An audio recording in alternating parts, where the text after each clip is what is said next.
ഇന്ന് നമ്മൾ sign mark events വന്നിരിക്കുന്നേ ഒരു ബർത്ത്ഡേ ഫംഗ്ഷൻ്റെ ഭാഗമായിട്ട് വല്ലക്കുന്ന് ലയൺസ് ക്ലബ്ബിലാണ് കേട്ടോ.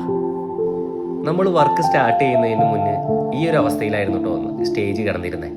ഈ ഡെക്കറേഷന് വേണ്ടി ഞങ്ങൾ ഒത്തിരി പ്രോപ്പർട്ടീസ് ഈ സ്റ്റേജിലേക്ക് വേണ്ടി ആഡ് ചെയ്തിട്ടുണ്ട്. കുട്ടികളല്ലേ, അവർക്ക് ഈ കാർട്ടൂൺസും ബലൂൺസും അതുപോലുള്ള ഐറ്റംസ് ഒക്കെ ഭയങ്കര ഇഷ്ടമായിരിക്കില്ലേ. അപ്പം അതുപോലത്തെ ഉള്ള എലമെൻറ്റ്സ് ഒക്കെ ഞങ്ങൾ ഇതിൽ ആഡ് ചെയ്തിട്ടുണ്ട്. ഈ യൂസ് ചെയ്യുന്ന സ്പ്രേ ഉണ്ടല്ലോ, ബലൂൺസിനൊക്കെ നല്ലൊരു ഷൈനിങ് കിട്ടാൻ വേണ്ടി ഞങ്ങൾ യൂസ് ചെയ്യുന്നതാണ് കേട്ടോ. ബലൂൺ വീർപ്പിച്ച് കുറച്ച് നേരമൊക്കെ കഴിയുമ്പോൾ ഒരു ഡള്ള് ഫീൽ ചെയ്യും. അതും ഇല്ലാണ്ടിരിക്കാൻ വേണ്ടി ഈ സ്പ്രേ നല്ല ഉപകാരമാണ്, നല്ല ഷൈനിങ് ആയിരിക്കും. അങ്ങനെ ഇന്നത്തെ നമ്മളുടെ സ്റ്റേജ് ഡെക്കറേഷൻ്റെ വർക്ക് ഇവിടെ കഴിഞ്ഞിരിക്കുകയാണ്. ഇതാണ് കേട്ടോ നമുക്കൊരു ഫൈനൽ റിസൾട്ടായിട്ട് കിട്ടിയിരിക്കുന്നത്. വർക്കൊക്കെ കഴിഞ്ഞപ്പോൾ ക്ലയൻറ്റ് ഒത്തിരി ഹാപ്പി ആയിരുന്നു, ഞങ്ങളും ഒത്തിരി ഹാപ്പി ആയിരുന്നു. അവരുടെയൊക്കെ നല്ല നല്ല ഫീഡ്ബാക്ക് കിട്ടി. അവിടെ നിന്ന് തന്നെ നമുക്ക് 1-2 എൻക്വയറീസ് അവിടെ നിന്ന് കിട്ടി. അങ്ങനെ ഞങ്ങളുടെ ടീമും ഭയങ്കര ഹാപ്പിയാണ്. അപ്പോൾ നിങ്ങളുടെ ഫാമിലിയിലും ചെറുതും വലുതായിട്ടുള്ള ഒത്തിരി ഫംഗ്ഷനുകൾ വരുന്നില്ലേ, ഞങ്ങളായിട്ട് കോൺടാക്ട് ചെയ്തോളൂ കേട്ടോ.